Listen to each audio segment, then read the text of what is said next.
Live from the Talking Joe studios, it's Talking Joe.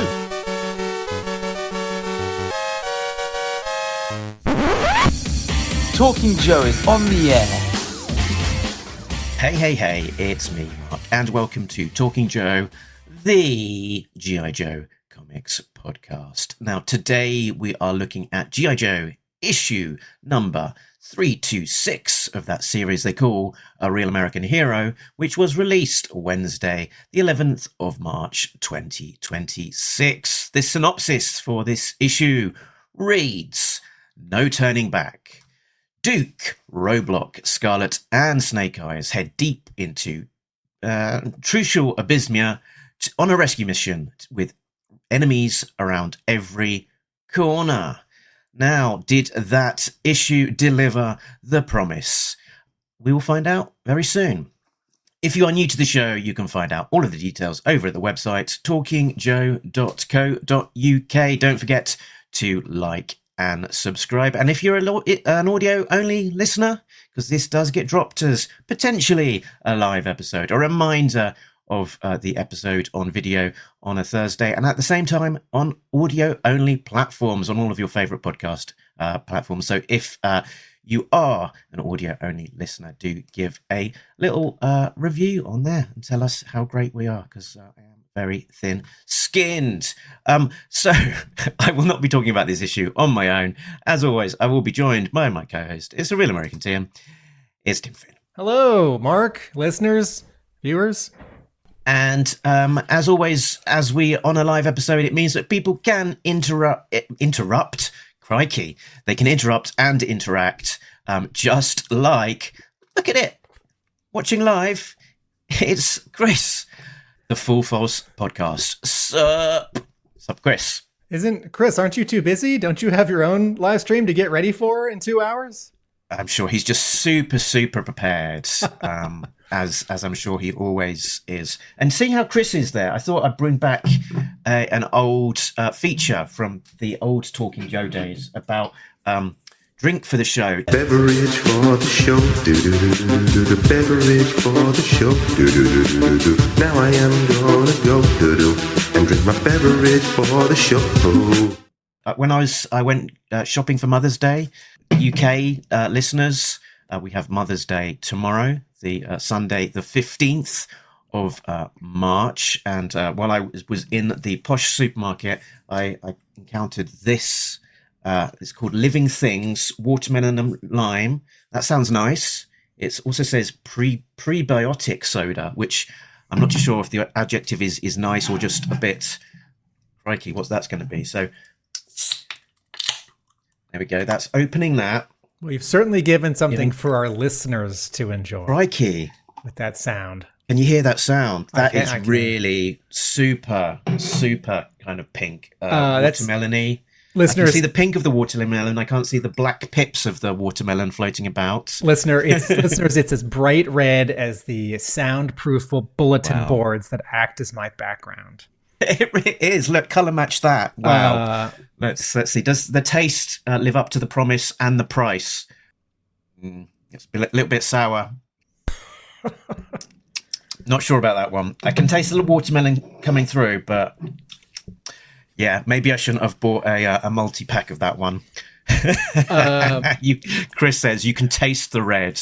Well, no one asked. Beverage for the show. No one asked, but I'm drinking water. Very good. So Chris says I prepare for days, try to stop in it, or try to stay on top of it all, but always miss something. That's the way to do it. With all of the news, you're just building up, aren't you, to the weekly. And what else we've got? I really want a full ARAH world map made with all of the countries and locations mentioned in the series. It would be great as a double-page spread in a similar Cobra Island style. This is a good idea, Chris, except that we don't know precisely where these countries are. I think we can triangulate some of them roughly, because what they border has been mentioned, but a lot of times what they border are other Larry Hama fictional countries. So I don't know where in Europe Barovia is. I think we can only guess. Sort of like Latveria. Yeah, I think there was a guide to some of the countries that was published in was it Sierra Muerte written by Chris Sims? Chad Bowers. The other guy. The other guy. So, very good. I did catch up with both of the original Talking Joe hosts, Chief and Ben, yesterday. We played bowling, and then we went to play video games. So that was a lot of fun. And the Chief got on his last ball of playing bowling, the last set, he got 3 strikes in a row, which I believe is called a turkey, which was sensational, and it was captured on camera. So I might post that up at some point. I was hoping you were going to say that the 3 of you played with G.I. Joe action figures, or played a G.I. Joe arcade game, or perhaps an emulator on a computer hooked up to the internet.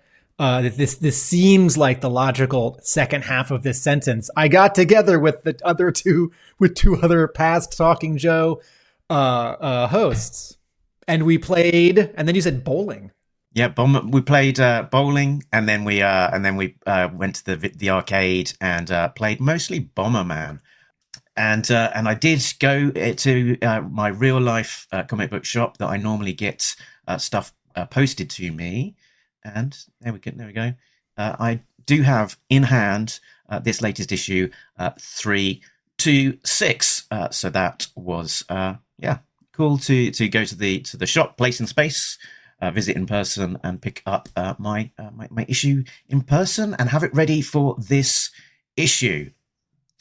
So all of that preamble. Chris says, this sounds like a story from when you were 8 years old. It could have been. And then we went to laser tag. What an amazing Mother's Day the 3 of you grown men celebrated by yourselves. And early. Well, yes. So let's get into the stuff. We're talking about 326 today, but before we got too far into that, let's have a look at this. Oh, this is synchronous. Talking Force crossover. I appeared on the Full Force podcast not too long ago to catch up with Chris, and we talked about some of the characters that we from the comic books that we would like to be seen translated into 3 3/4 inch plastic form by Super 7 as part of their O-Ring Reaction Plus comic book series. So they announced their first one, which is a reprint of ARAH #1 with this blue Cobra Commander with the kind of all of the yellow trimming. And what else would we like to see? You can go over to that episode, not now, but you can at some point go over to that episode and find out what myself and Chris thought. Who designed? Is this a Brian Hickey logo that combines the Talking Joe logo with the Full Force logo? Because that's a fine looking combined logo. Yes, it's a good job. I think Chris did a first pass on it, and then it was the other Brian Sauer, of course, who would have done the logo because he does all of the fancy graphics for. Oh, Chris. okay. Well, I was on the phone. I was on the phone with Brian Sauer yesterday, so 2 people can play that game. Well, no one invited me to the episode, and I would have said no anyway. But my vote is Dr. Biggles Jones, and is it issue 141? Maybe it's 142. Is that a Wild Man one, or is that slightly after? That's just after he leaves. This is part of the Transformers crossover. Doesn't she sort of help Megatron? Doesn't she have like a blue sort of bodysuit, but a white lab coat? And yes, that's my vote. Cool. Very good. So moving into news. On the screen, I have stuck up an image for the ARAH Compendium #4. This paperback will be out on September the 22nd and will basically be the same interior contents as the hardcover Kickstarter #4. So wrapping up the Marvel era of G.I. Joe, and the contents covering last few issues of ARAH, including all of those hard to get or hard to find issues in the 150s, G.I. Joe and the Transformers 1 through to 4, G.I. Joe Order of Battle 1 to 4, and G.I. Joe Special number 1. Can you go back? We should talk about this cover for a second, because this is maybe the only time we're going to talk about it. I really enjoy the selection of Joes on top and Cobras on the bottom for these 4 compendia covers. I imagine it's, part editor, part creative consultant Diana Davis, and maybe part Andy Kubert preferences. This one has Ninja Force Scarlett, version 4 Snake Eyes, not Ninja Force, the one with the red goggles. No pink swords here, as with his action figure. I think that's okay. Behind them is Chuckles with wearing his Hawaiian shirt, but the floral print is so big it makes me think of the early design or the Paint Master, in the Dan Klingensmith's creating G.I. Joe. There's an image of a slightly earlier take on the pattern on Chuckles' torso, and the pink flowers are much bigger. And then there's Ninja Force Storm Shadow, who always looks great standing next to any Snake Eyes. And then I think that's Duke. I think this is a. Yeah, I think it's the Desert Storm inspired Duke that they had as a 12-inch. Yeah, so this is not the one who was in beige with red details. This is the one that's beige with brown.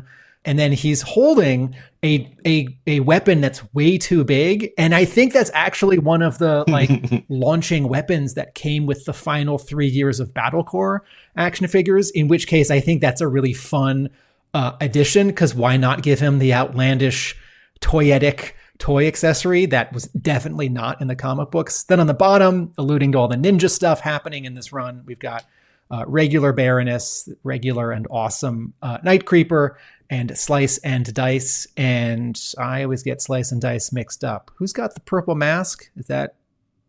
Well, the one with the purple mask, his eyes are bugged out, which I take to be a funny sort of Andy Kubert's little tick here. And then behind them are more, sort of faceless, masked, regular Cobra soldiers. And the color on the bottom is indoors and dark, or sort of outdoors on a starless night. So there's a lot of blue on the bottom third. There's a lot of sort of oranges and reds and yellows on the top 2/3. And it's really fun. I can't think of when Chuckles actually shows up in any of these issues. And maybe he technically doesn't show up, but Wild Bill's on the cover to, is it volume 2? And that's fine with me. He's not in a lot of those issues. And at a certain point it can't, because this is an ensemble, you can't do these collection covers over and over with Duke and Snake Eyes on every cover, because that gets repetitive. Yeah, I think coming back to your earlier point, I think Slice is the one with the sword, so he's the slicey one. Chris points out that he was also released as an orange version, so he remembers it as Orange Slice. Very helpful. And by process of elimination, Dice is purple. This is. You know what? I'll try to remember that if I was playing Dungeons and Dragons, I'd want my dice to be purple. So flicking ahead to the next release that we're going to be talking about is Silent Missions, Volume 2, which is the Cobra themed one. We'll have a silent month in April, but if you want to wait until the trade paperback, this volume will be out on October the 20th. So it includes these silent missions, but I've also written down it includes Hush Job from yearbook number 3 in there. Yeah, when we interviewed editor Alex Antone, I said it's so cool that Silent Missions Volume 1 had the 5 specials, but also the original silent interlude to sort of anchor it, and then you can put Snake Eyes on the cover with all the characters featured in those one-shots. And he said, yeah, we're going to put one of the other silent issues in Silent Missions Volume 2. And then Mark and I immediately stopped paying attention to the interview and went deep into our brains and tried to come up with a list of the other 3 or 4 or 5 wordless silent issues that might get packed in here. And this cover here does not include, say, the last names Hama and Wagner, as if it is going to include Hush Job from Yearbook 3. So what I think we're really looking at here, Mark, is a slightly early design for Silent Missions Volume 2. It'll get updated when they've finalized which other story it's going to include. But maybe they might not even, because this is primarily about the headline being the new Silent Missions Month issues, rather than necessarily the extra material in the back. So we shall see. But the cover is slightly less exciting than the previous Silent Missions Volume 1, which was kind of an ensemble cover featuring all of the main characters. This one will just be the Baroness, so reusing the main cover A to the Baroness issue, although there might be a variant. Who knows? If I had my magic wand as an editor at Skybound and Andy Kupert's busy drawing Terminal for Skybound, I would ask Chris Mooneyham to draw a cover with the 5 Cobra characters featured in these one-shots, and maybe also Cobra Commander, because he's a supporting character in at least 2 of them. And that would be the new image for this cover. And then we've also got a view as to the next ARAH volume. So volume number 6 will be out on December the 8th with the title Volume 6. And it will feature Snake Eyes as per the cover to ARAH 326, which is the one that we are talking about today. So moving on to the issue at hand, that is brought to us by writer Larry Hama, artist Andrew Krahnke, rhymes with donkey, colorist Francesco Segala, with Sabrina del Grosso on flats, letterer Pat Brousseau, with an uncredited Andrew Krahnke, we'll talk about that in a minute, on SFX, editor Alex Antone, rhymes with phone, assistant editor Caitlin Chappell, publication design Jillian Crab, production design Richard Mercardo, and creative consultant Diana Davis. So let's move on to the things that they plonk on the front of these things. And they've got a word for that, don't they, Tim? Covers. Let's have a look at the covers in the gallery.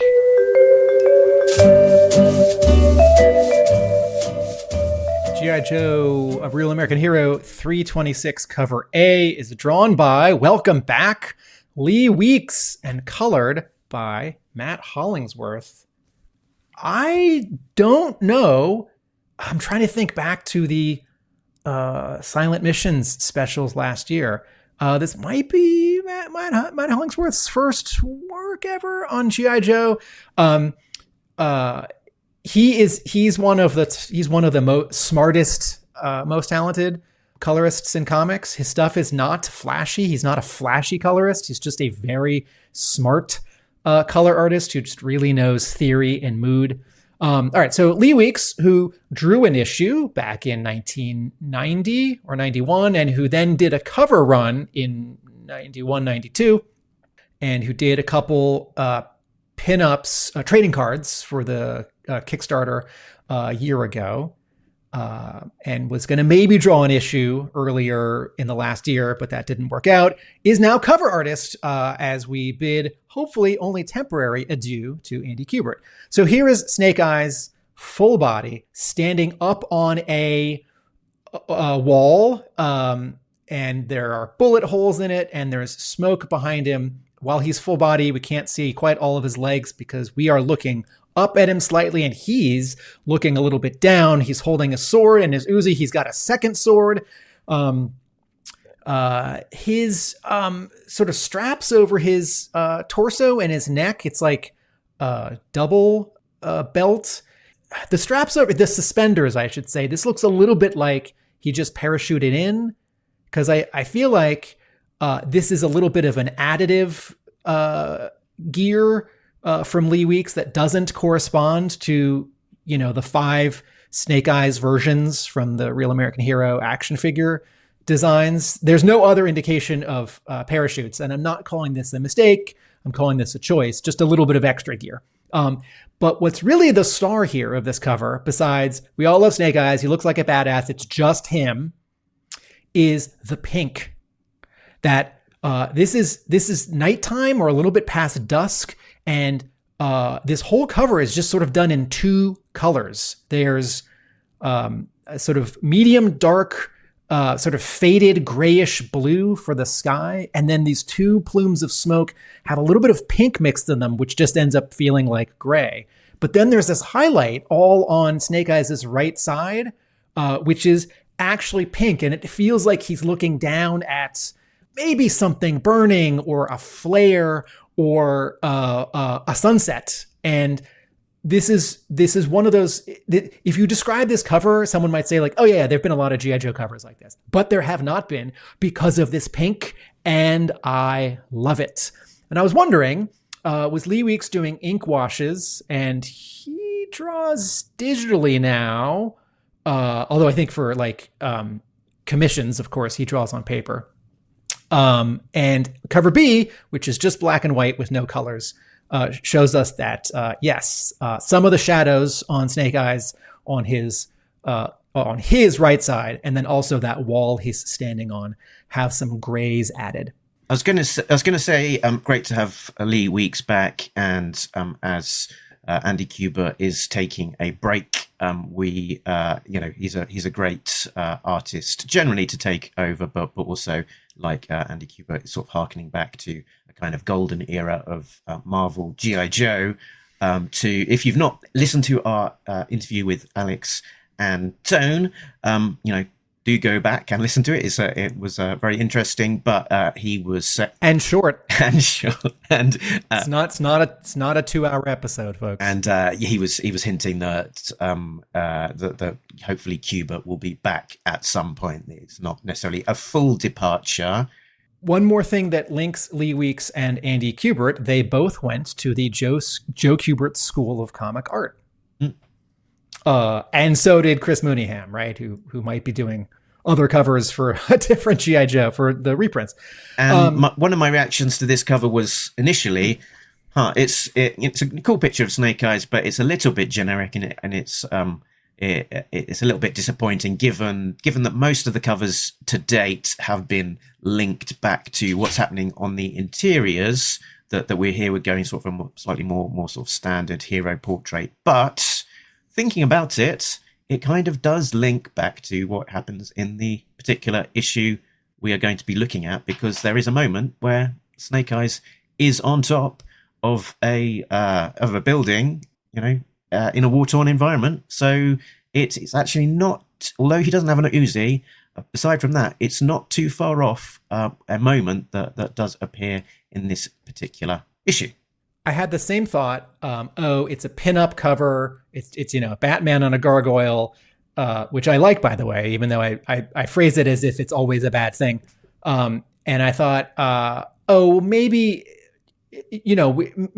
this cover was done sort of far enough advance, or sort of as an inventory cover, because like, when is Kubert leaving? When can we get Lee Weeks? Who's doing the cover for 326? Was this issue definitely going to be the issue that was being published after 325? Because as we've said over and over, this book takes a lot of hands and brains to keep it monthly, because it has so many moving parts. So I hope the next covers are more story related. What was that comment that we just got? Mark, can you put that back on screen? Chris said, the Full Force says, in terms of the Snake Eyes inspiration for this cover, he looks like the sideshow version we got a while back that also saw a 4-inch version in 2011. Thank you, Chris.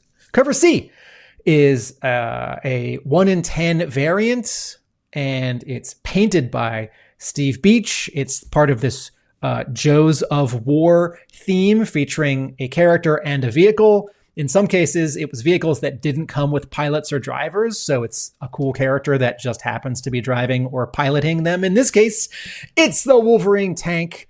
Did I say it wrong? Gears of Joe? I think you said Wars of Joe or Joes of War or something. Man. Yeah, Gears of Joe. I keep wanting to say Gears of War, which is a video game that must be popular and I've never played. So here's CoverGirl on the Wolverine. It's firing 3 of its missiles. This is a really striking composition because we only see about 2/5 of the Wolverine, the way that it's cropped. CoverGirl is sort of hopping out of it, but she's got a pistol. Her hair is long and sort of windswept. As with all these covers, there's no background. There's just a single color. So all you're getting is character and cool vehicle. And the color here is pink. And all of the reflected light on the left side of the cover, on the right side of the tank, and CoverGirl's ammo belts and her collar and her hair and her head and her neck are also pink. So I don't know that pink has anything to do with the pink on cover A, but I'll take it. You know what? I haven't said this before. I'm starting to see, maybe it's this cover and CoverGirl's eyes and her face and her hair and just a little bit of Beach's use of, I don't know if it's black paint or just his darkest paints. But I'm starting to see a similarity, a good similarity with the painted work of Joe Jusko. And that might be coincidental. I don't know that Beach is doing anything on purpose like that. But fun cover. And then cover D was open to order. Your comic book store could order as many or as few as it wanted all month long because the Invincible show is coming back. And there's some like special Invincible reprints happening from Skybound. A bunch of Image comics this month have a variant where their character or characters on the cover are teaming up with or fighting Invincible heroes and or villains. And so Chris Mooneyham has drawn and colored, cover D here, which has a bunch of Joes, including, who's the guy on the bottom left next to Roadblock? Or is that an Invincible guy? That's an Invincible guy. Mark's nodding his head. I've only read the first 3 years of Invincible, and that was more than 10 years ago. He looks. Chris Mooneyham he looks very military, and but I can't remember his name from Invincible. But yeah, he's a sort of a blindfolded gunman. So he sort of looks like he could be a Joe, but it's not. So the guy on the far left and the two on the far right are Invincible supporting characters. Yeah, so they are not like using their powers. They don't have capes. The one's a military guy in gear, and then two guys have like jackets and ties, and one has sunglasses or glasses. And then Mooneyham is doing one of his graphical elements, which we've started to see in some of his covers, like his new cover for the reprint of issue 21, where there's a big rectangular element, just a big rectangular stripe up and down the left side and on the bottom, where the Joes can be in front of it. And then behind all of this, not sharing the same physical space, just a giant sort of image behind them is Invincible himself, sort of 2/3 full body, heads down to mid thighs. His fists are up, and there are a bunch of sort of speed lines coming from his head as if he's, I don't know, intense, thinking of flying, powering up or something. And all of the black ink on his layer is sort of knocked back with a little bit of sort of reddish, purplish. So he's definitely behind them. So it's a team up. But if you don't like your G.I. Joe characters to interact with superhero characters or other IPs, they're sort of like on different layers here. So you can have your cake and eat it too. But fun to see this drawing. And man, that Roadblock is big. And speaking of Roadblock looking big, Andrew Krahnke inside this issue. Mark, are there any exclusive variants for this cover? We do. There's two this month, I think. Talk about a Snake Eyes cover we've seen before. Now, I've not written down what that Snake Eyes is, so I've thrown myself completely. So I'll move on to the, and it might be that I'll look up in the background what that Snake Eyes actually is, but it might not actually be, for this issue, but the Cedric Poulard variant, which is currently on the screen from Comic Traders, is of the Baroness in that famous, is it Rosie the Riveter? Pose, sort of, sort of folded arm, flexing her bicep. Thank you. saying we can do it, available as a Virgin variant with a red background and a foil with a yellow background. And this is such a perfect cover, considering that the Baroness is definitely in this issue, has a lot to do, is on every page, has dialogue, yeah.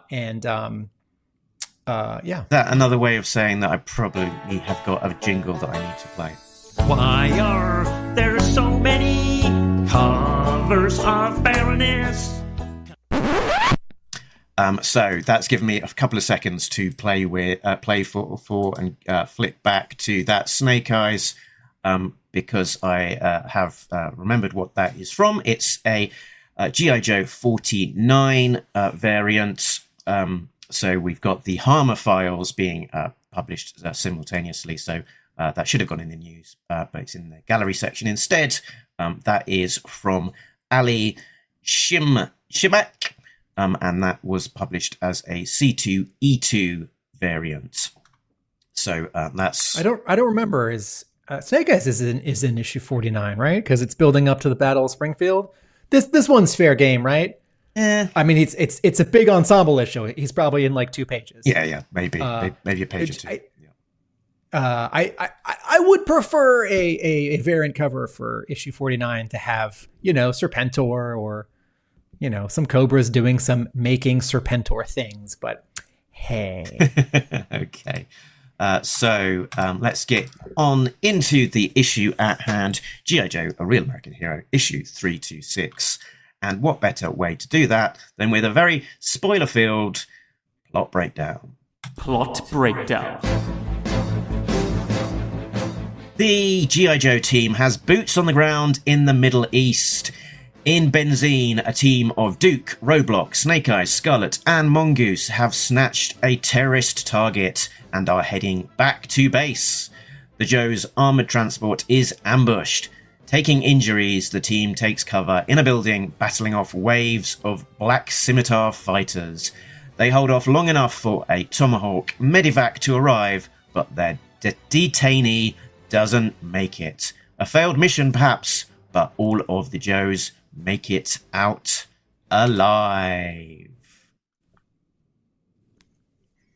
Talking points, high level. Yes, Mark, let's start with your high level reaction to this issue. Well, I'll start note with a little point before I forget it, which was when I was reading the synopsis at the very start of this episode.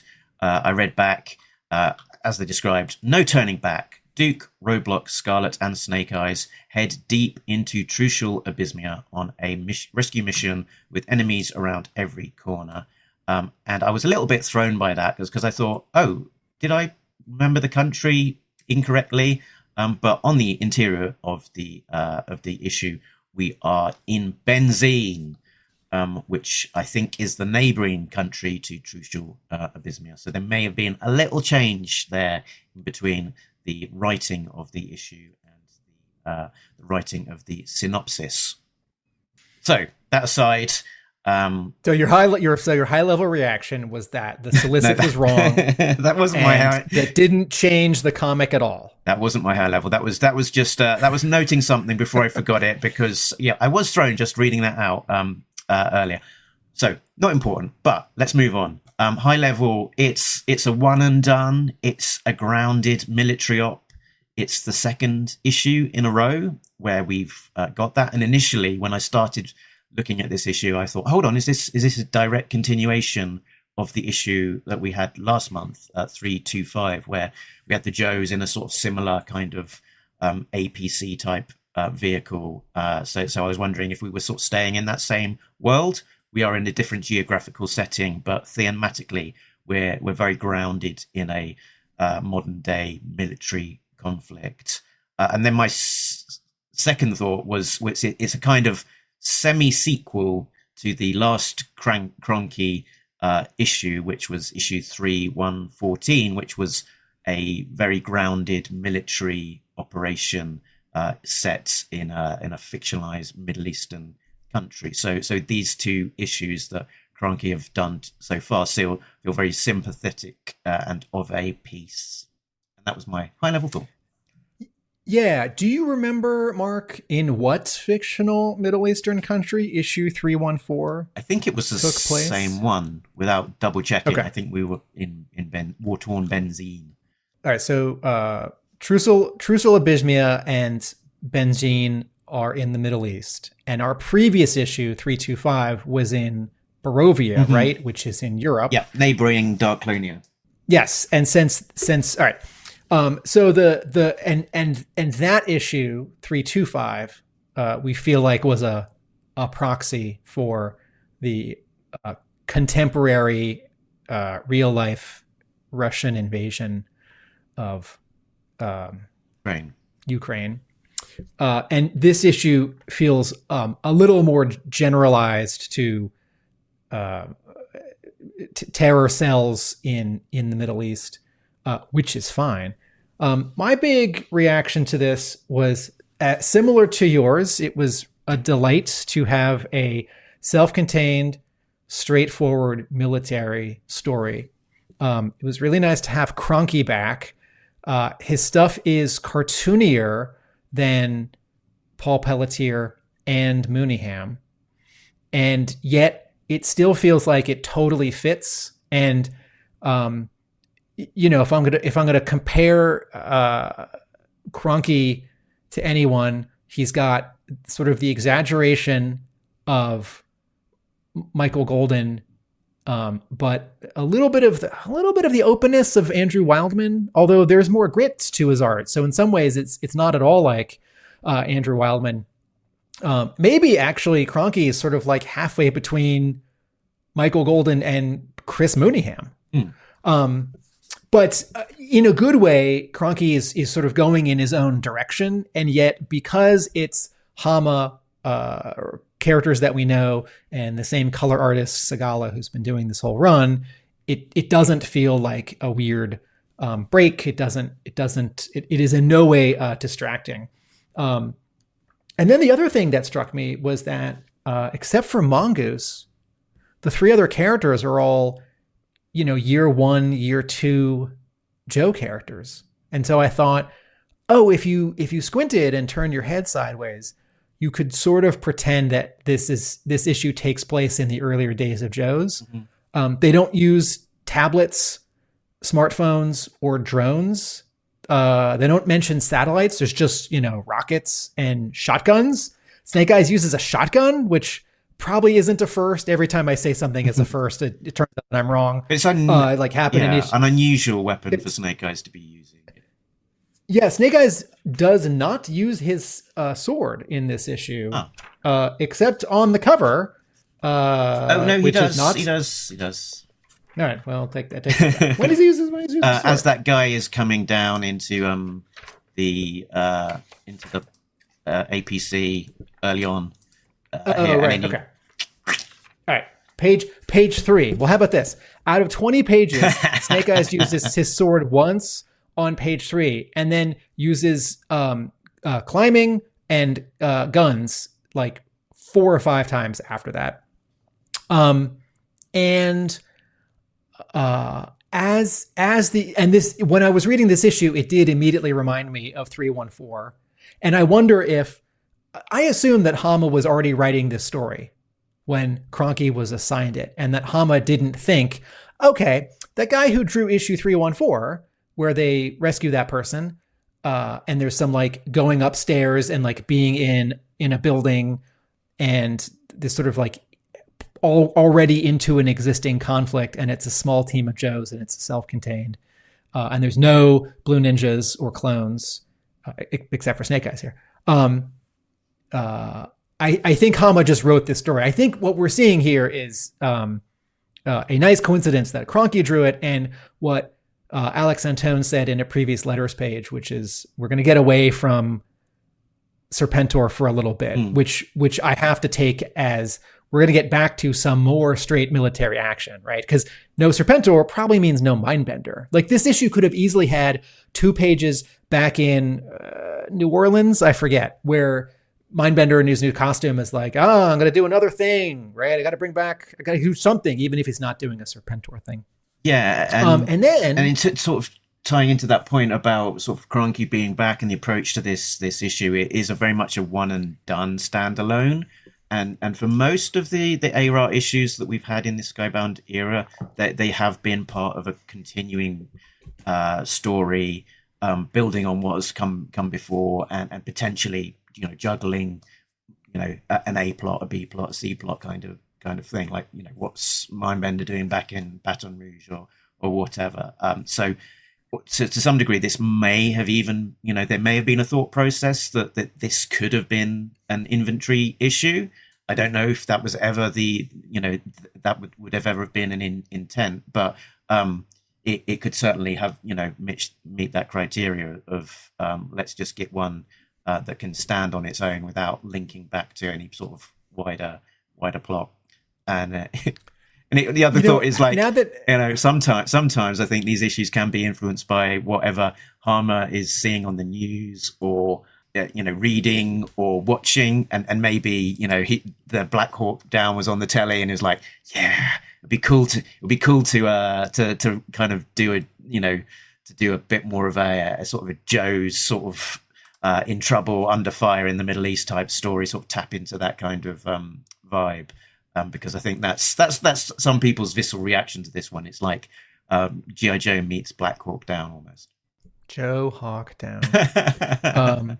I had another thought about this issue, which is, now that we've had these two smaller, self-contained, more action issues, and we've heard that Skybound is a little bit ahead, I had this funny thought, like, well, that just means that you could do special missions, right? You could do, like, they're not going to, and I don't want them to, but you could, if Hama got so far ahead, or you got him on a double schedule, you could do Real American Hero into the late 320s and 330s, where there's some overlapping plot lines, and we've got, you know, Blue Ninjas and Serpentor and Cobra Commander and Destro and all that stuff, and also a second series, call it G.I. Joe Special Missions, with stories like this. I don't want them to, because I think that would be too much, and it would sort of mess up a good thing. And it is more fun right now to have a surprising special month like Silent Missions or Silent Missions 2. But for a second, I thought, okay, well, they've established that they can do a lot of Hama stories, and they've established that they can do a lot of G.I. Joe stories, and they can juggle the pipeline of, you know, multiple comics. I mean, editorially, in terms of like lettering and coloring. And so for a second, I thought, and at the same time, I thought, wait, when are they going to do special missions for the Hama files? And that will very subtly just feel a little different, because some of the issues they've done so far as Hama files reprints are not self-contained. 2 is, 49 certainly isn't, 26 isn't, I guess 152 is.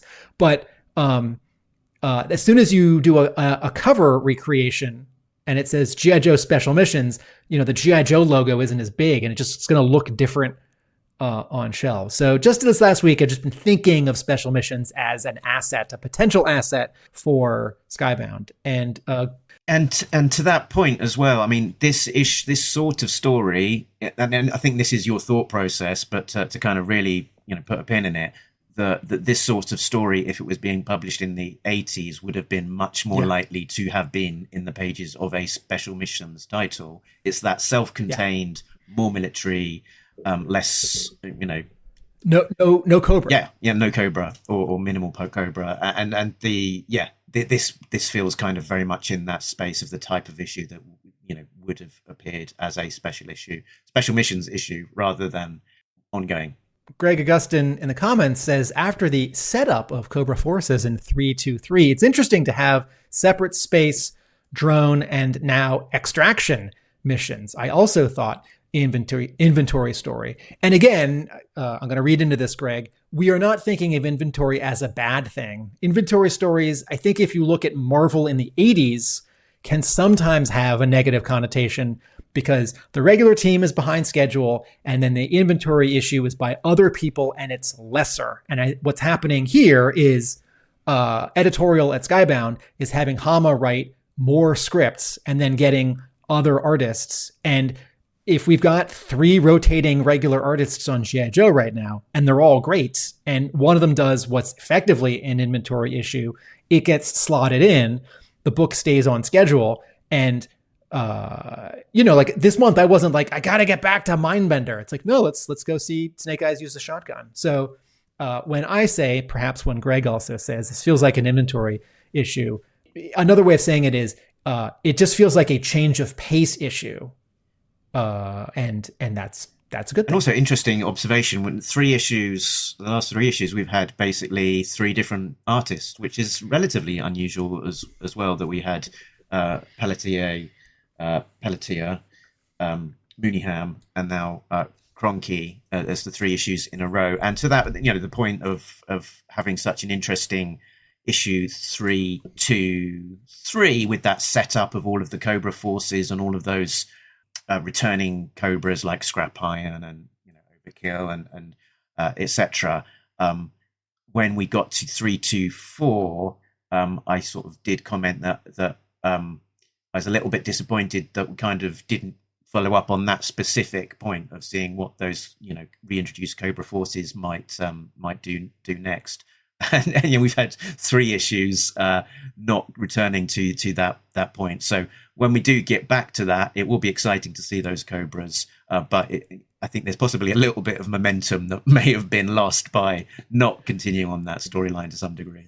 This is one of those cases where I feel like this is the Larry Hama G.I. Joe, Chris Claremont Uncanny X-Men comparison, where for 15 plus years, Claremont had this big and only getting bigger cast, and it was a team book. And like Uncanny X-Men in the 80s, sometimes like 4 issues would go by and Wolverine would not show up. And then he'd show up and he'd be really important, or he'd show up and the issue was all his. And this is before he got his own series. I'm not talking about the miniseries. So the story sort of progressed slowly because Claremont only had 12 or 13 chunks every year to progress the story, which feels very different from, X-Men right now, where there are many X-Men books. And, I remember in 7th grade, my buddy Nick and I, for months, we would say to each other, what's happened with the people on the freighter? Because is it 98? Is 98 where Cobra Commander? Does he bury the freighter? Does he seal the freighter? Does he sinks the freighter? I can't remember. But there's like a Joe and a Cobra and some kids in there, and we just 7 months go by, and we don't know what happens to them. And I think Hama both didn't know he was going to figure it out when he wanted to, and at a certain point he thought, I should get back to some of those characters. And so this issue and sort of the rhythm of G.I. Joe continues to be, whether it's a single monthly or even if it had special missions, to your point, where we had some momentum with a bunch of Cobra characters coming back, and now several issues where we don't check in with them. And that's weird and a bummer, but also cool when we do soon. That just feels like G.I. Joe always was. Mm-hmm. Hama is, as he says, making it up as it goes along, but there's so many characters. You are always going to drop someone or some things and not get back to it for a while. And, I'm always sort of tickled when in the letters page, someone writes in and they rattle off, so Eric Parent somewhere in Kentucky in the letters page says, my favorite Joes include Shipwreck, Recondo, and Spirit. Are we going to see them anytime soon? And sometimes the answer is maybe. And sometimes it's up to Larry. And sometimes it's by the time you've read this, one of those guys just showed up. And I sort of chuckle because there are just too many Joes, and 10 to 70% of the readership is always going to be disappointed when, including me, when it's not even favorite characters. It's just how about Lightfoot? I just want to see Lightfoot because that's a cool costume. And this is where you say no, we did just see him recently. Well, yeah, we did just see him recently. And when we're looking at the Energon universe, I've sort of commented on that kind of difference in pacing of the issues and how quickly things have followed up. Used to Hama issues that he'll introduce something and then it may take many months, many years maybe never in terms of when it gets followed up next. And then in the Energon universe, I'll be, oh, that's an interesting point. A little bit of a nugget. I wonder when that'll get followed up on. And inevitably, it's like, oh, the next issue. That's an interesting way of approaching these things. In fact, maybe the only comparison where the Energon universe is doing kind of a Hama thing is how long it's taking to get back to Storm Shadow or Snowjob or Scarlett, who were introduced, 2 years ago and are going to come back in issue 21 somehow. Chris McLeod, who I believe has cosplayed as Lightfoot and very successfully, is also a Lightfoot fan, says the comments. Well, the only Lightfoot fan, perhaps. There are two of us. Okay. And folks, I had Lightfoot and Nightforce Lightfoot. Shall I? Okay. Shall I go straight into some real super detail here?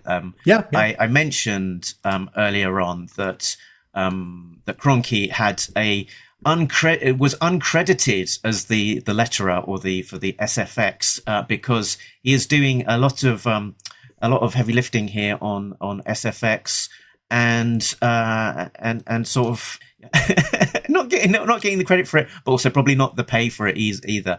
So I've got a jingle for it. So let's play that jingle. Let's talk about SFX, baby. Let's talk about pew and scree. Let's talk about shooting gun things and the sound effects. We'll see. Let's talk about SFX. Let's talk about SFX.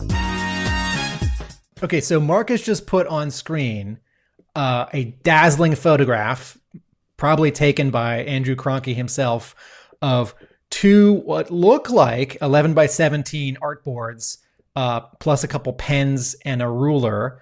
And it's all hand lettered sound effects. Ka-choom, blam, blam, blam, ba-da, ba-da, ba-da, braka, braka, poom, pang, pang, ping, kamash, choom, crack, spack. They're different sizes. Where something repeats like blam, blam, blam, blam. He's done them all individually. It's not a copy and paste in Photoshop. And some of them are sort of bend or pinch. So there's a real spatial shape to them. And okay, now Mark has put a close-up photo of Kachoom, and I don't know if these are for sale, but I kind of want to buy them. And that shouldn't be too surprising because I've spent some time on Todd Klein's website, and he's got some neat prints where he's just done a whole bunch of lettering or like sort of done an essay about type or lettering with some design and art around it. Todd Klein, one of the best letterers in comics. So Mark, what you're saying is that artist of this issue, Andrew Krahnke, lettered all of these sound effects in black ink and then scanned them and then put them into his art after he had scanned his art in Photoshop and inverted them so that they were white, not black, or I guess left them as a layer for the colorist to handle. And in some cases, he slightly whited them out so they could appear sort of behind like a bullet, or if they are at the edge of a panel, they could get a little bit cut off. Wonderful. Yeah, and unusual. So yeah, it looks like he's done this on a separate artboard, and as you say, I think has digitally taken the hand lettered SFX and added it to his scanned art for submission into the colorist and letterer for the next step. Yeah, it looks like he was having a lot of fun with playing with some hand-lettered SFX and something that is a nice old-school feel for the ARAH and some good, inventive and different sound effects used across the patch. A lot of firing, a lot of explosions across the whole issue, as seen by the variety of SFX that Krahnke has created to be used in the issue. Folks, if you'd like to hear G.I. Joe people talk about lettering, please go to where you get your Talking Joe podcast episodes, whether you listen or watch, and find the interview that I did with Larry Hama and Ron Wagner at Assembly Required 2024. I did the panel with them, and it was like a 45 or 50 minute panel. And I'm not exaggerating. The first 12 minutes, we talked about lettering, and it was fascinating. Okay, Mark, can you go back to that page that you just put on screen? Yeah. Which was page 2. Something that I was curious about in this issue is, who is that guy on the top? Who is up? Who's sticking out halfway of this? It's an APC, right? It's an armored personnel carrier. I don't, or generically, we can see the same person on the first panel of page 1, but we see them really small the 2 times that we see them, top of page 1 and top of page 2. And then on the top of page 3, next to the word balloon, they got Ali. He's slumped over. Right, yeah. And someone else is getting shot.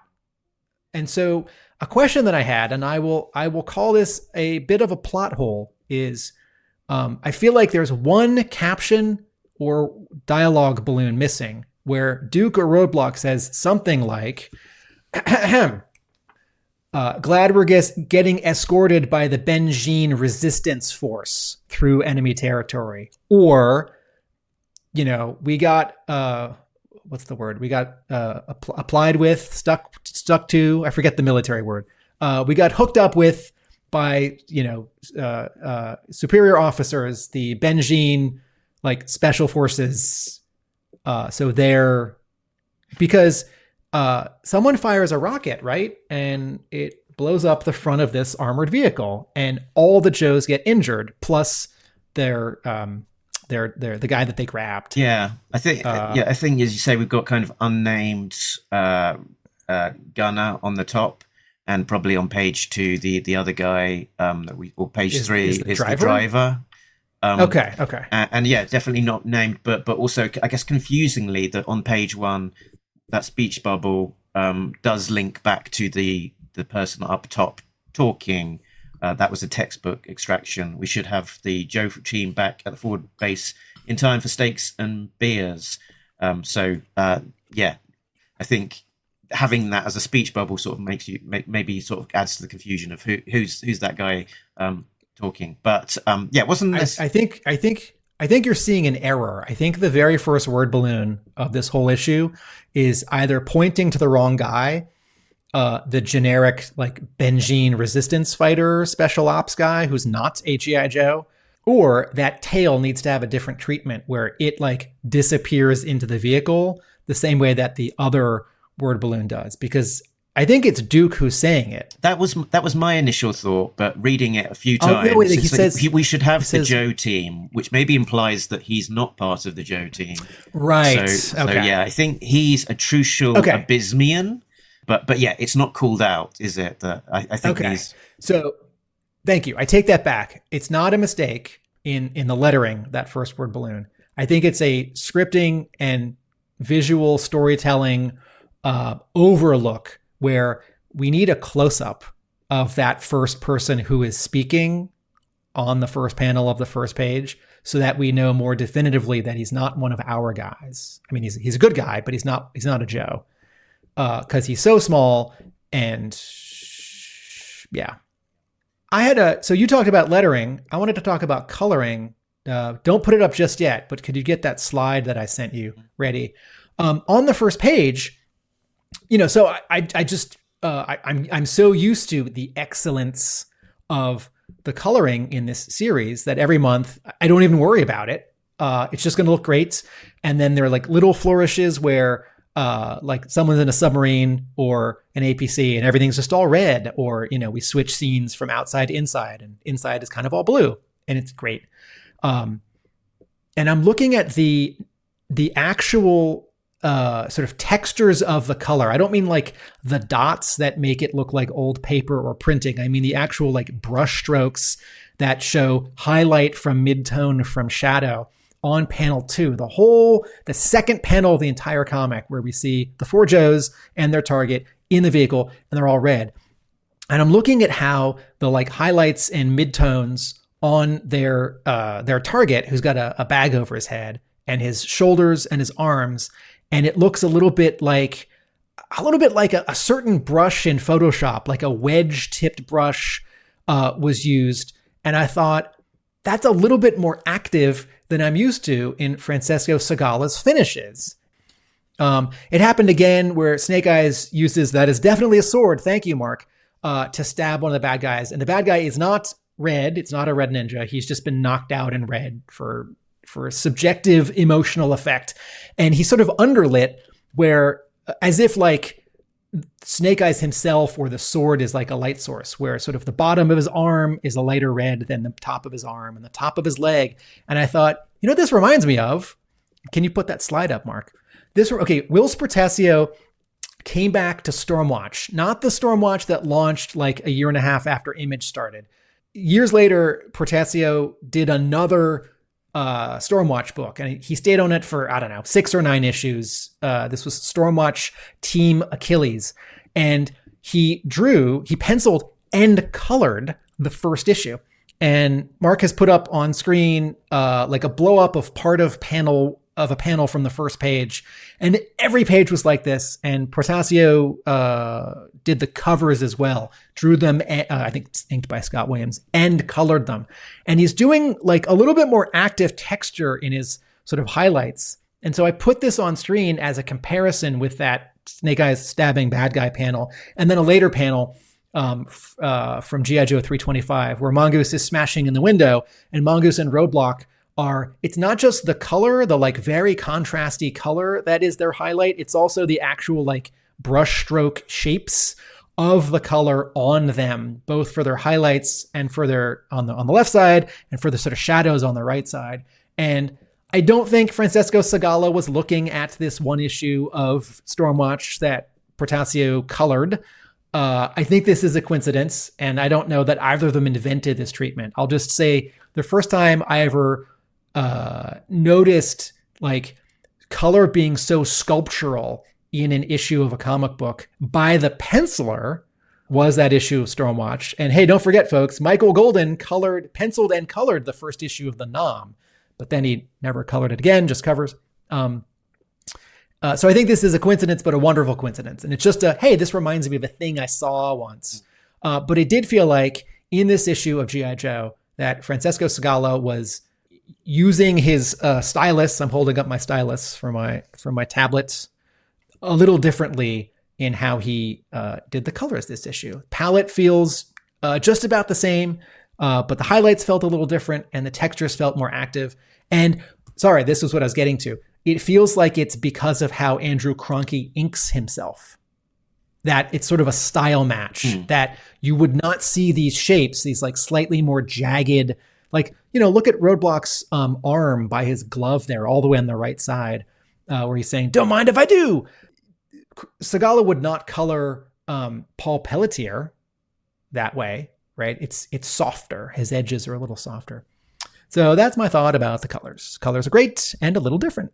Yeah, they are a little different. And I wonder sort of looking at some of the detail here in the color, is that potentially an answer could be that Krahnke did a tonal overlay on himself.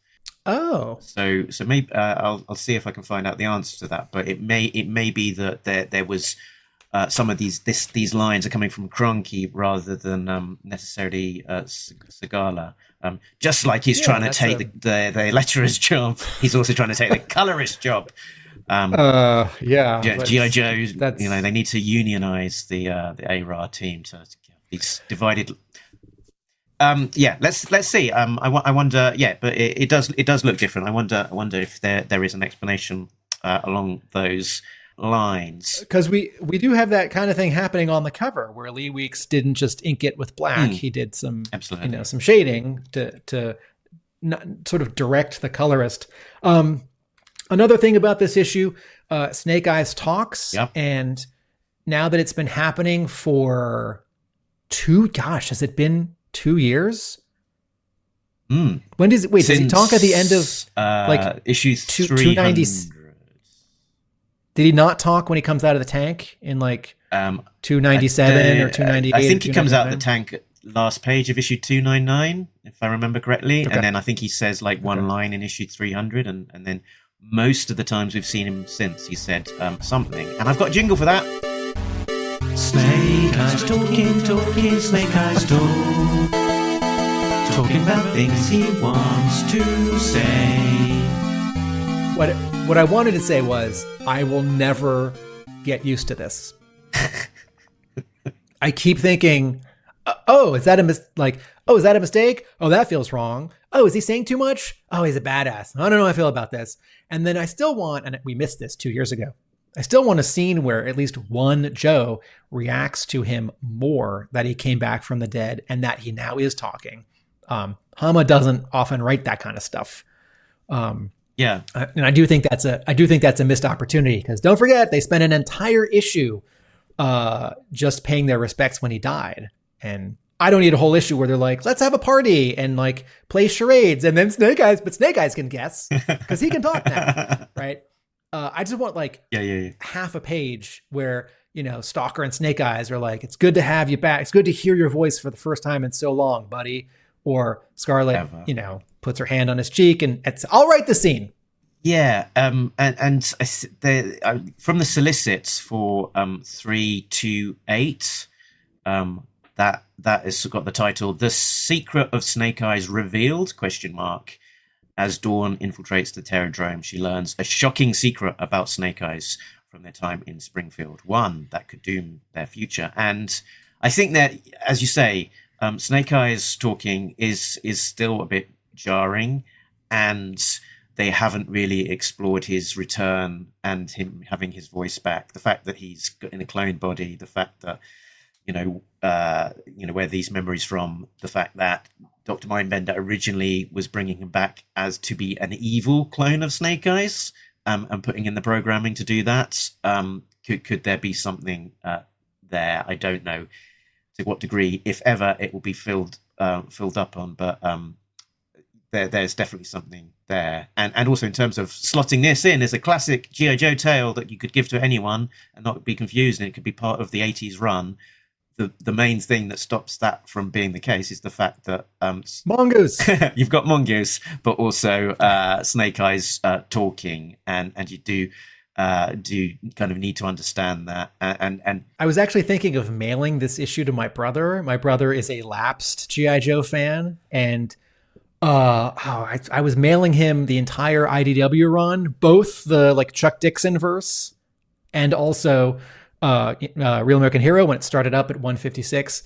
And I think he tapped out. It was really slow. I think he tapped out at, 250. And I thought, because I just mailed him the Center Holds issue one, because he's let's hope it's only a decade temporarily out of comics. And I thought, I should just mail him this issue of G.I. Joe. Oh, well, Snake Eyes talks. I'd have to explain that. And even if I explained it, it might throw him off. And is this the issue to get him back in? Because it's a good issue, but he might not like the Snake Eyes. and yeah, so you've got to kind of give that to lapsed readers or readers who have not been paying as much attention or missed a few issues. Kind of got to give them that context to explain what on earth is going on with Snake Eyes. So it makes things a little bit more convoluted. Let me also say one more thing. When the first slide you put up for this episode was the Skybound promo for this issue, where it's got the cover and then the little blurb, the little paragraph, and it starts with "No turning back." The Joes are behind enemy lines and they got to get out. There it is. No turning back.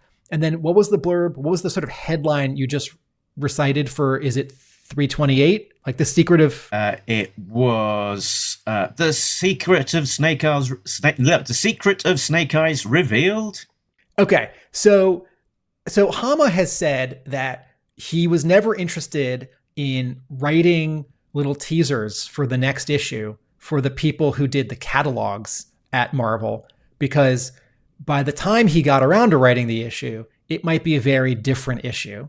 And so he just preferred not to. And we have seen a couple times where and you sort of even put it into your opening for a lot of our episodes, like, is that what happened? Or how do we feel about how it turned out? And certainly in a general sense, this issue feels like there's no turning back, but it doesn't literally feel like that.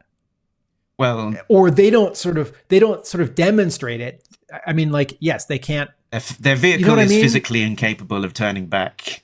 What I mean is, Hama didn't write those 3 words, no turning back. And I don't think Hama wrote The Secret of Snake Eyes Revealed. I think that's an editor, a salesperson, a marketer at Skybound. And that's their job, and that's great. And I do want like short descriptions and hooks for catalogs. So stores want to order them and people want to read them. But I am aware with G.I. Joe in a way that I'm not with any other book, that it's not like a mistake, although maybe the Trucial Abysmia thing here in this one really was. It's that like the timeline of Hama writing a story, it getting drawn, it getting finished written, and the editor and the salespeople placing it in catalogs doesn't always work out. And I think Benzene and Trucial Abysmia are neighbors, and it's like Trucial Abysmia is like the Saudi Arabia, Benzene is more like the Iraq or something like that. So they're going in from an allied country with a base into kind of more of a DMZ type war zone, doing the snatch and coming back. So they're I think the Trucial Abysmia isn't necessarily far off, but that's kind of where they're operating from and trying to get back, rather than where they are having this actual firefight. So Snake Eye stalking. So he says, I'm fine. Got it, as he grabs a grenade. I'm on it, providing cover out of a window. Cover me. Eat this. So a lot of that dialogue is very sort of short, very functional, just giving kind of an update to his colleagues, let's say teammates. But then on the last page, he does one of Shakespeare's entire sonnets for Scarlett, which is a shock. And then there's no letters page; he just continues in text. Sorry, go ahead. So a lot of it is very functional. Eat this sort of stood out to me as the kind of the one that was different about compared to all of the other sort of bits of dialogue. In terms of it's him talking to the enemy, and it's less of a necessary kind of piece of dialogue in terms of describing what he's doing, so that his teammates can kind of follow and sort of be reassured that he's taking care of the enemies outside or grabbing a grenade or whatever else. It's more sort of reveling in the violence as he sort of blasts one of these insurgents off from the roof. I don't know if you had any particular thoughts on that observation, Tim. That one stuck out at me. It's attitude. Yeah, attitude, yeah. Snake Eyes has displayed sometimes, but it always feels tempered because each reader is projecting sort of exactly what he's doing, sort of how they feel, because he doesn't say it, whether he's, running it towards some ninjas with a sword or rescuing Scarlett. He's always a little unknowable. And when he says something like this, we know that sort of he's a badass, and he kind of knows he's a badass, and he might be telling us, the reader. So not my favorite bit of dialogue in this issue, but, we're moving into some new territory, and I will trust Hama, who knows Snake Eyes really well. I have never written Snake Eyes. Hama's written a lot of him.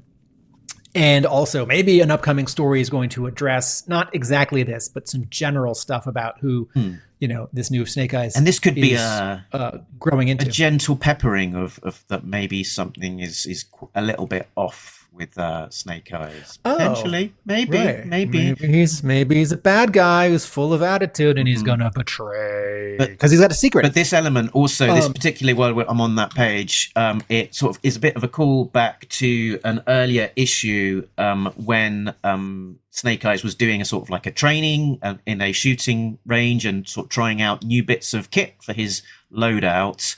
And as part of that kit loadout, he had a sawed-off M79, which is the thing on screen that he's thunking as he's sort of reloading or taking the shell out. And that appears to be what he is using here to feed what that insurgent is eating. I wanted to talk about this issue. Every Joe gets injured, which is, I think, I'm sure it happened in one issue or one special missions that I can't remember. But I want to say, if not new, novel, right? There are issues where a Joe gets injured. Sometimes there's issues where 2 Joes get injured. But the number of issues where 100% of the Joes on a mission get injured is very small. And so that felt different. And the stakes then felt different. And this is right after their driver and their gunner also get killed. Although, again, a little unclear on that. And I'm setting you up so you can play your jingle because there's a sucking chest wound. But before you do that, I just want to point out that I appreciate how sort of relatively often in the 326 issue history of G.I. Joe, Joes do get injured. And, you know, like, have we checked back in with CoverGirl, whose voice was damaged? She must have shown up in Snake Hunt, but maybe she spoke, maybe she didn't, maybe she's in the background. But the way that I appreciate in this over a couple of pages here, each Joe is injured differently and each reacts to it differently, right? Snake Eyes is imperturbable. He shows him visibly wounded to the side and he says, I'm fine.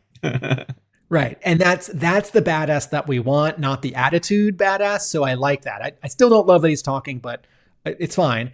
And then Roadblock is imperturbable, but it catches up with him. And I thought that was a really nice note that it's is it a wordless panel where he finally falls? Okay, he says "ong," and Scarlett is taking care of them, right? And Mongoose is helping, and a lot of attention. There must have been like 10, 12 panels where they are injured or they're dealing with their injuries or they're sort of getting past their injuries.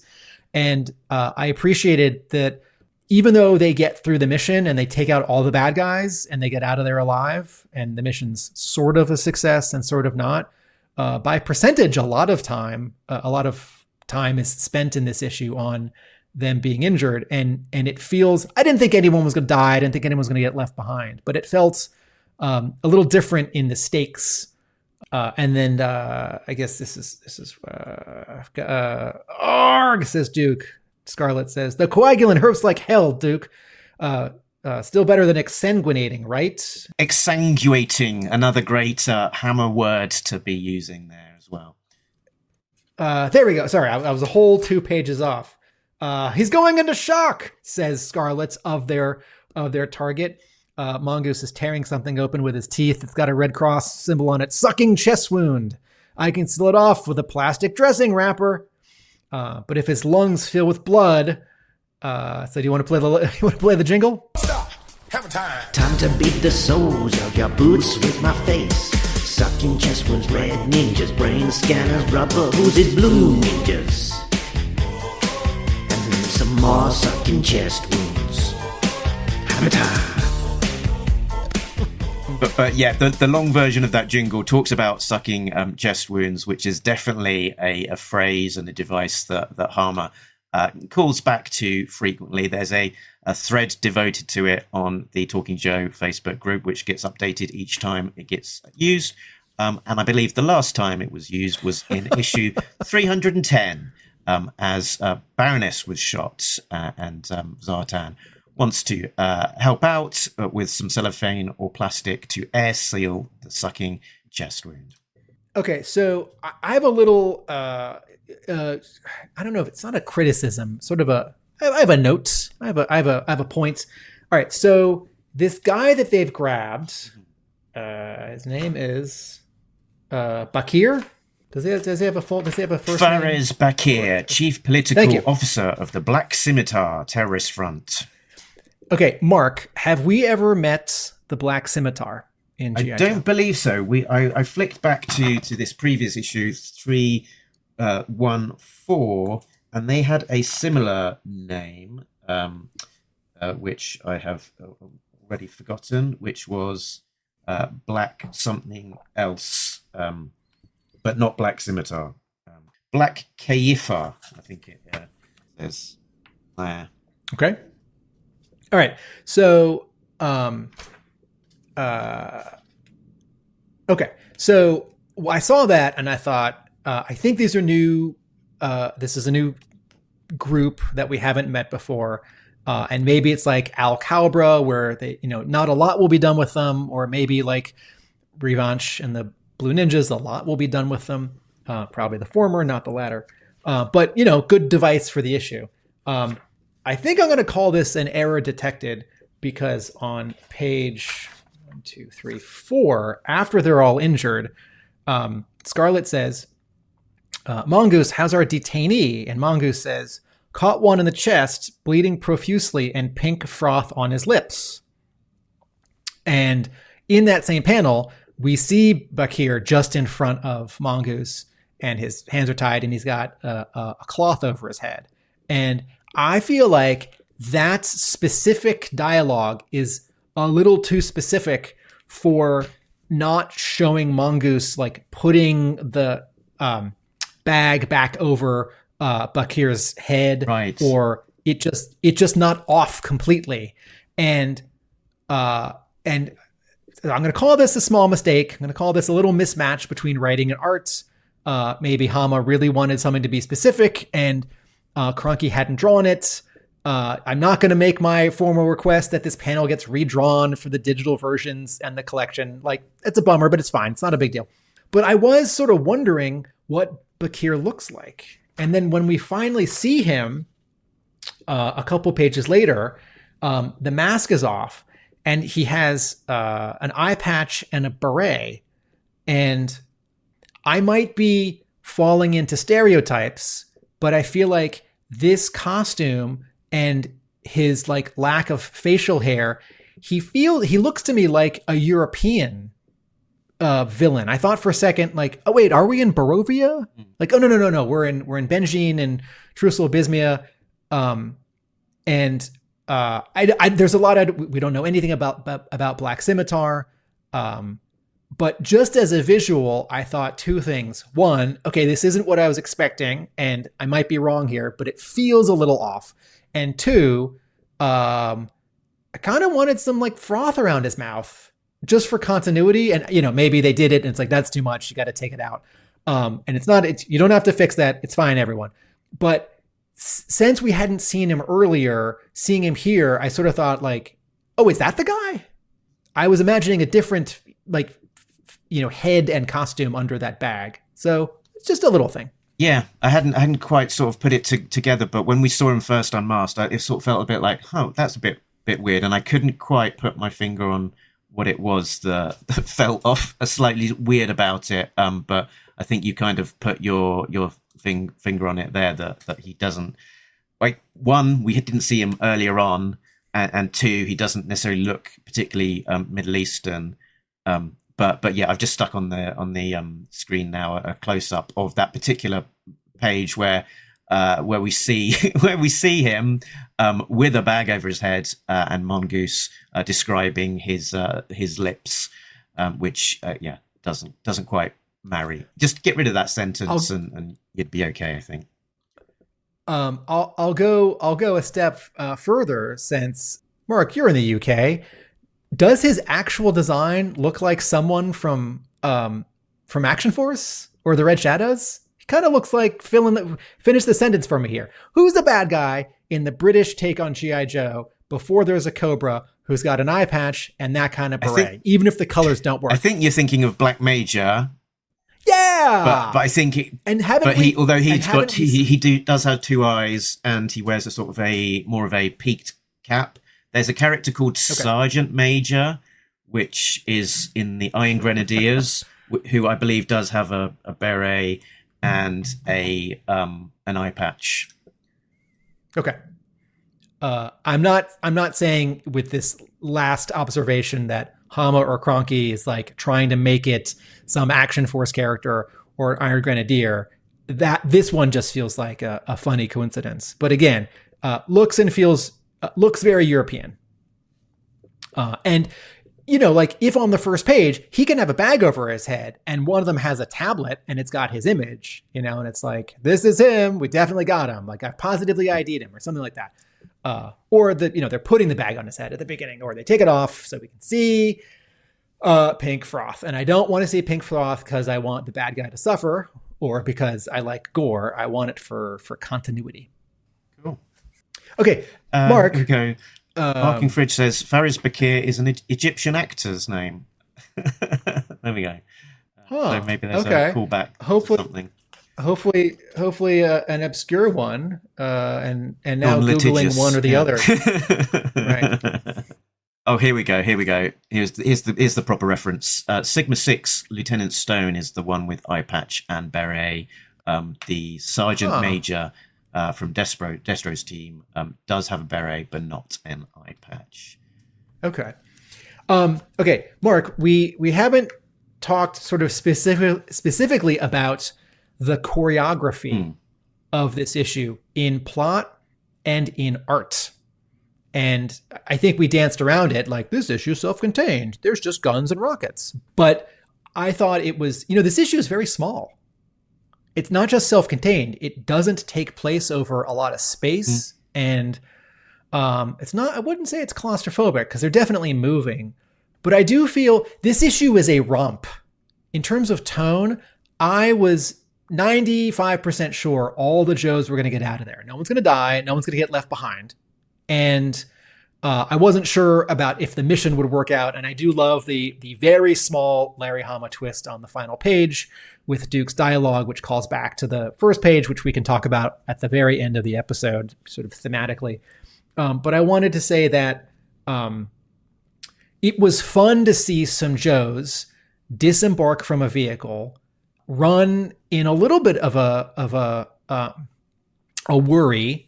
There is some confidence and cockiness in who's laying down cover fire, and Snake Eyes, running into the fray and climbing up the pipe. This reminds me of, actually. This is not a Larry Hama thing at all. This reminds me of like Dave Sim and Gerhard making models of some of the buildings in, I think it's Melmoth. I can't remember, the Cerebus story. Which just like takes place in like two buildings. Maybe it was the story before Melmoth, but like making a little paper model so that they can keep track of sort of where in the room and where on which floor, like Jaka is or Cerebus is or whatever. I don't think Hama made a model. It is possible he drew himself a little diagram on a piece of paper, and that might show up on Facebook in 2 weeks. But it's also pretty straightforward, right? They're in the street, they go into this building, there's a room, they go up the stairs. But some of it is Segala's color, keeping sort of spaces different from each other. Most of it is Krahnke's really clear visual storytelling that, like, this page you have on screen right now, top panel, we're on the stairs looking down. Next panel, we're on the ground looking up the stairs, right? We see Duke and Roadblock in the first one. We see them in the second one. Angle, reverse angle. It's not brilliant. Krahnke didn't invent this. It's just very clear. And anytime you read a fight in comics, whether it's punching, kicking, blasting, swords, or weapons, right? If it's underwater or in space, I guess you get a pass. But if it's in any kind of space, hallway, dungeon, mountain, building, headquarters, if you are a little bit lost or a lot lost, or if at the end of the story you're like, I don't know why, but I'm a little unsatisfied. Or if you find yourself kind of like going through it too fast, it might be because the artist didn't draw the backgrounds and didn't place their camera as well as Andrew Krahnke did here. And also sort of it calls back to some of the approach of G.I. Joe issue number 21, the original silent interlude. That there's very specific design elements to the key bits, sort of indicating a shorthand as to where people are geographically, or in this case, in the room. You've got specific wooden doors which are open inwards into the room. So if doors are facing into you. You're inside. If they're away, you're outside, and the colouring will then help with that. There's a sort of a very specific shape of a window, which the Joes then shoot out of, and it's that same specific shape that was originally established as they're outside of the building. Go back a page. There's This page go forward 2 pages. Go forward 2 pages. That one, Scarlett in the first panel and the second panel. I mean, that's just a tiny bit of continuity, but that doorway, that's a specific doorway. It's got a round top. Absolutely. So it's very, very clear, sort of establishing through both the art, the color, and also the dialogue as to where they are, what they're doing, what the threat is, what they're going to do next, how they're interacting across the team. So super sort of clear, clarity around what's going on, where everything is. You don't really feel at all sort of turned around throughout the course of this issue, which would be now. All that said, can you go to page 13? It's the one where Scarlett kicks the grenade. Grenade comes down the stairs, and then she kicks it into that doorway. So I like this page, but I think Andrew Krahnke didn't do himself any favor when it's really clear which is panel 1 and 2. It's not clear which is panel 3. Do you go 1, 2, 3 left to right? Do you go from her kicking to blam, blam, blam with Roadblock's machine gun sort of entering the space of that top rectangle? Or do you go 1, 2, and then down? Because a moment after she kicks the grenade, it blows up behind her. And I'm thinking of this kind of thing because there is a page in the Center Holds, I think it's issue 3, where folks, this is this comic book that I've been editing, this miniseries coming out from Boom, and that's all I'll say about it. But there's a page in issue 3 where I was looking at the lettering, was like doing a proofread recently, and Mark Bright, who drew it, who was great, does something kind of like this, where there's like a big panel, and it's like, oh, do I go one more to the right or do I go down? And there wasn't a lot of space to have the lettering like make it absolutely sure, because the lettering might cover up something important. It's like, okay, so I said to Janice Chang, the letterer, can you move this board balloon here and this other one here? And she's like, yeah. And it's like, all right, we made it 50% better, but I think half the readers are still going to read this one page in my comic a little bit out of order. So I see this page and I'm like, darn. Also, I appreciate Krahnke trying something here, because Roadblock shooting upward with such a long gun does lend itself to a vertical. Oh, wait. Oh, that's not a separate panel. That's just the ceiling is colored all black, right? Okay. So that entire orange shape on the top right and the black below it that has Blam in front of it, that's the ceiling, and that's still the panel that's got him and Mongoose in it. That's all. Okay, it's a giant L-shaped panel, a backwards L. All right, well, still, it whether it's one panel or not, I kind of read this page in the wrong way. But now that we've gotten past that criticism, Roadblock does this firing straight up. Okay. Before you turn the page, Greg Augustin says, "Look how the panel gutter bisects Duke. Which panel is he in?"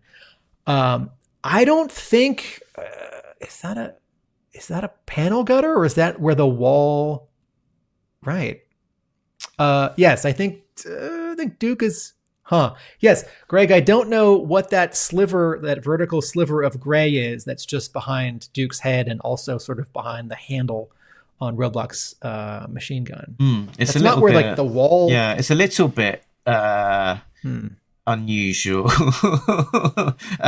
You've got kind of got an overlapping Roadblock with, it looks like sort of smoke and debris coming away from him shooting, which is then sort of obscuring Duke. So yeah, it's a little bit strange in terms of that overlap.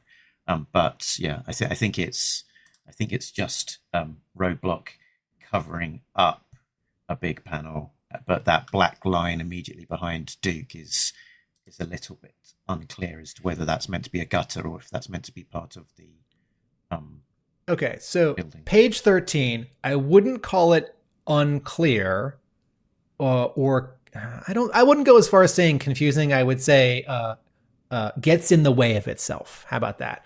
But what I do like is that I was like, wait, Roadblock's firing straight up? He's not firing up the stairs. I think he's firing straight up. And then there's a very bit of Larry Hama dialogue where Roadblock says, this will make them dance the electric boogaloo, which I both love and also is It's a super contemporary reference, Tim.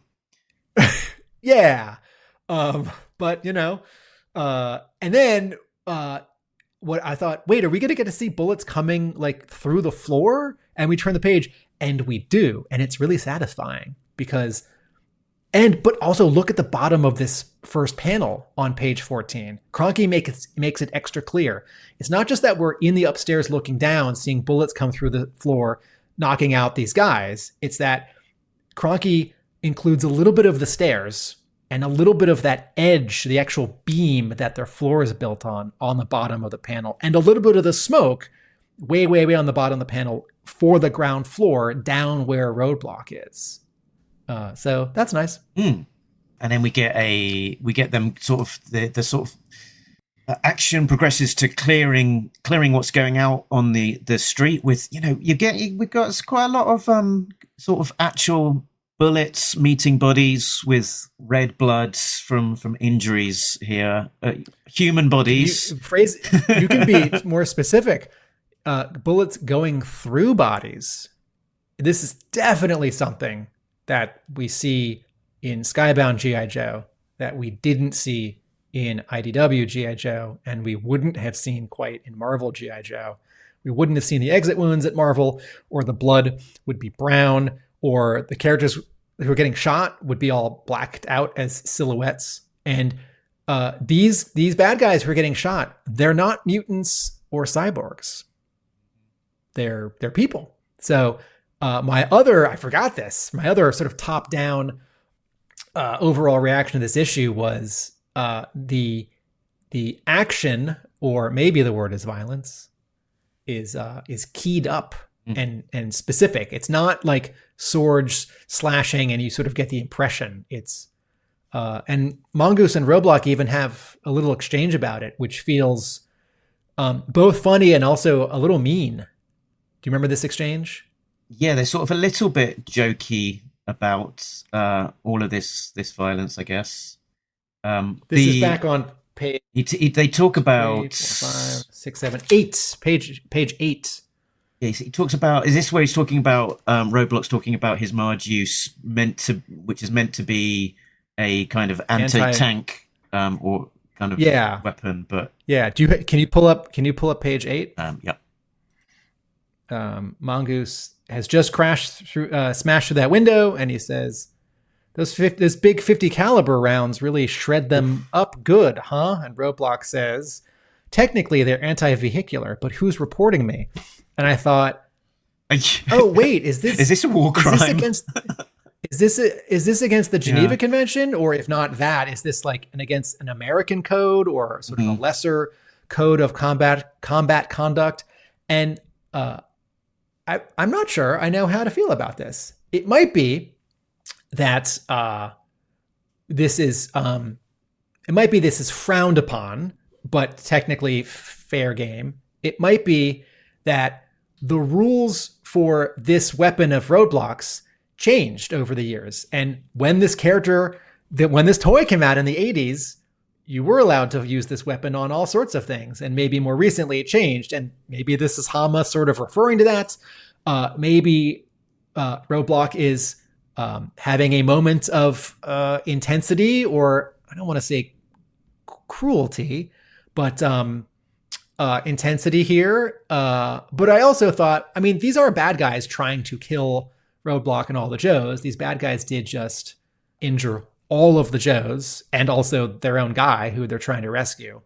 I can't have it both ways, right? It's like, Joes, take out the bad guys, but don't take them out too much. Yeah. Greg says Mongoose is ambidextrous. Oh yeah, he's. I look forward to that. Alex Antone and Larry Hama in Mongoose's file card in the next several issues. So he said that he was shot in his left arm. He passing shrapnel slashed open my left arm, but I'm still combat effective. And he is shooting from his right, but then I guess by necessity he is shooting from his left arm in this particular scene out of the window, given that Roadblock is taking up so much room, and it must be, I guess, unpleasant to be shooting using your left arm if it's not your leading arm, but also if you've got shrapnel stuck in it. Can you go to page 5, Mark, which starts with the dialogue, "I'll cover." So in panel 1, Mongoose is holding his machine gun with his left hand and then has placed it on the top of the vehicle for covering fire and is now firing with his right hand and stabilizing with his left hand. So I think there's some continuity glitches here, or he's ambidextrous while he's injured. This one I'm going to let go. It's the other two that I pointed out that I don't actually want to fix, but I just wanted to note. So the the action progresses and we move, I guess, outside as Snake Eyes has to clear the roof and does a little bit more of a sort of Snake Eyes-y thing of, climbing up the drain pipe to the top of the roof, taking out someone as he's doing so, and then clearing that roof with a bit of a hoo-ha kind of iconic pose, shotgun aloft, signaling across to Mongoose that he's been successful, so that the Tomahawk can land safely, because their comms were down and they weren't able to signal to Lift Ticket, who was in another Hammerism, in a racetrack holding position above. So he was coming one way or another. So they had to make sure that he could come down safely. And then, as with all of the best G.I. Joe missions, the issue concludes with the team getting onto that Tomahawk and away. I think I concluded, if you remember, Tim, I think 3 out of the 5 Silent Missions issues last April concluded with the Joes boarding a Tomahawk. I'll be super surprised if any of the Cobra Silent Missions end with anyone getting on a Tomahawk. I thought you were going to phrase it a little differently. This issue ends like all the best issues, or this issue ends like a lot of G.I. Joe issues, where it's a mixed victory. That the Joes did something successful, but also did something unsuccessful, and they are they're happy or proud, but also disappointed. And this is Larry Hama commenting on their ongoing mission. Like, soldiers don't, like, this isn't a John Wayne movie, right? Where he's like, yeah, there's no follow me. This is it's a bit of either like a hollow victory or not quite a victory at all. And we definitely get a few of these in sort of the Hummer writing of a G.I. Joe mission. I sort of always think back to that initial kind of invasion of the Joes of Cobra Island, when just as the island has been formed and they've gone through this intense battle, only to find out that through diplomatic channels it's now recognized as a kind of sovereign territory, and they've just got to stand down and look absolutely crestfallen. I always think of this as a smaller example. I think it's in 124, where Flint is brought into the Eco Warriors and he gets flown away and the other Joes are not. And they're at Dester's castle or something. And they're like, well, we have to get back to headquarters somehow. And it's actually one of my favorite sort of 1 or 2 panels in all G.I. Joe, because it's this kind of thing. It's like, oh, I don't get to go in the C-130. It's like, no, he does. On this last page, Spirit is wearing his red accessory, which we I think have established is culturally inaccurate to Spirit's Native American tribe, and it had disappeared from the modern action figure and I think some previous comic book appearances. So I like it as a splash of color, and as a kid, this is the figure that I had, and it's like, well, I want to see them all geared up, but I don't want to get anything wrong that's been sort of permanently changed. So I wonder if this is. I'm going to chalk this up to a small oversight on both art and proofreading. Yeah, I don't know. I'm not offended. Yeah, I don't know to the sense that it's like culturally offensive or insensitive, but versus being just a little inaccurate. So I'm not the I'm not the expert on that. I know that they sort of did get rid of that in terms of the classified design, and we've seen him a few times without it since. But I'll let better informed people let me know as to whether they think that's the case, or it's just a slight inaccuracy, which, given the world that we live in G.I. Joe, I can live with things being not quite true to life.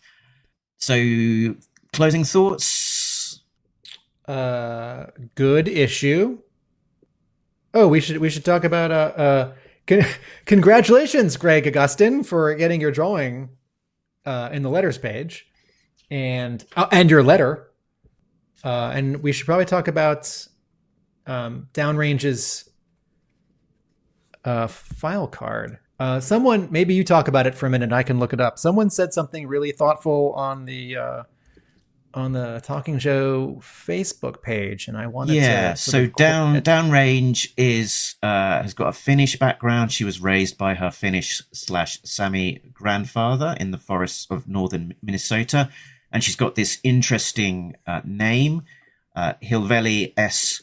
Vaisanen, with some interesting accents on the Vaisanen name, and that's that surname and forename are both sort of from that Finnish background. I looked up both, and it's sort of indicating that they are Finnish. Hilveni, it was noted on the Facebook group, is not necessarily popular or well used Finnish name currently. So our Facebook group member noted that they thought it was a little bit unusual, but there certainly are Finnish people with that name. And on if you do a Wikipedia search for that, it does give you a list of several notable people, mostly Finnish, with that first Hilveli name. My final comment about this issue was that my thought, and several people's thought, when we met these two new Joes in the last issue was, oh, does G.I. Joe need another sniper? Okay, well, G.I. Joe doesn't have a drone person, so sure, RC can stick around, but Downrange seems like a repetition. And I thought, man, I'd love it if there was some little reference in the comic to like Lowlight, where like Lowlight could say something in the comic, or someone he shows up for a panel, or he like vouches for her or something. And they read my mind a month ago. I did not put this in an email because the final sentence of Downrange's very cool dossier says, as soon as she joined the G.I. Joe team, Lowlight dubbed her Downrange, and it stuck. And I thought, hey, that thing I wanted to happen happened. Neat. Yeah, it's because she's got flatulence problems. And he said, "Oh, I wouldn't want to be downrange of that," and then it stuck. Mm-hmm. I wondered whether whether Hama slightly regretted the death of Shooter so early on, and sort of losing a female sniper from the team, and this is sort of a slight replacement for that. But so that might be one to ask him when we speak to him next. And speaking of next, coming up soon will be the Silent Missions month. Starting in April, we have 5 brand new issues coming from different creative teams, 1 per month. If you have got a pull list. 1 per week. Sorry, 1 per week. And if you've got a pull list, and this is coming on top of just the regular ARAH, there is no skip month in April. And yeah, if you've got a pull list at your local comic book shop, make sure that you remind them to add the Silent Missions comics to that list. I just want to say this as a sentence explicitly. There are 7 new G.I. Joe comic books being released in April of 2026, folks. So you count your lucky Brigadier General stars I think on your Hawk figure. There might be 8 with the Hama files as well. There are 7 new Right. G.I. Joe comic books being released, and they are all written and drawn by different people. And that is extraordinary. So yes, Mark is right. If you have a pull list at your store, please let them know if you get Real American Hero that you also want this. It makes their lives a little easier so they don't have to guess. And if you, just put, it's a lot of, we're going to be busy. Lots to podcast about. The Kickstarter for the IDW set of ARAH compendiums, collecting 155.5 through to 300 with all sorts of extras that will be revealed, is out soon. The launch date for that is later on in March, I want to say. It doesn't say the date on this slide, unfortunately, but and also if you missed out on the original 4 hardcovers, that is being re-released as part of this Kickstarter. If you're near Boston and you just need that first that first compendium hardcover box, you don't want to deal with Kickstarter, you don't want to deal with shipping. If you just want to come to Hub Comics, we have the G.I. Joe Skybound hardcover compendium box with all 4 hardcovers for sale. You could walk in with money and walk out with those 155 issues plus special missions in a box. Yeah, and collect it. And I'm assuming that these won't be out for a little while, so that will be a brand new print run. So to be delivered at the same time. So there will certainly be a bit of a wait if you're looking for these reprints. If you want one in hand, that's where to go. The ARAH mission continues on April 8th, 2026, with the next issue 327. Stop the Terrordrome. Covergirl, Jinx, and Dawn are running out of time to complete a deadly covert op. And it's about to get tougher with an army of blue ninjas in their way. We will talk about that as it comes out. So, Tim, I think we are done talking about issue 326. So why don't you just remind people where they can find you when you're not talking to me about all things? Atomic Abe, that's a YouTube channel. Hub Comics, that's that comic book store in Somerville, Massachusetts. And I write about G.I. Joe at my blog, realamericanbook.com. And if you want to check out Tim's comic that he is editing, it is The Centerholds, published by Boom. Issue 1 is out on the shelves, and issue 2 will be out before too very long. If you are new to Talking Joe, you can find out more about us at talkingjoe.co.uk. That is the website that points to all of the places we can be found, including to our Patreon group, patreon.com/talkingjoe. So big thanks to all of our Patreon members, who include Richard, Sam, Shane, Simon, Chris, Joe, Craig D, Shane V2. This one has an unexpected change of weaponry versus what we're used to seeing.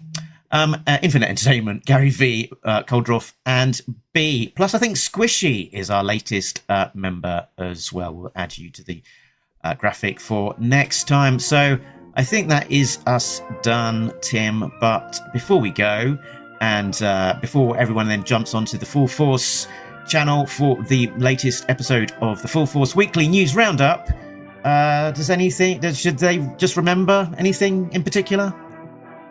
Yes. Nobody beats Talking Joe, an international podcast. Laters.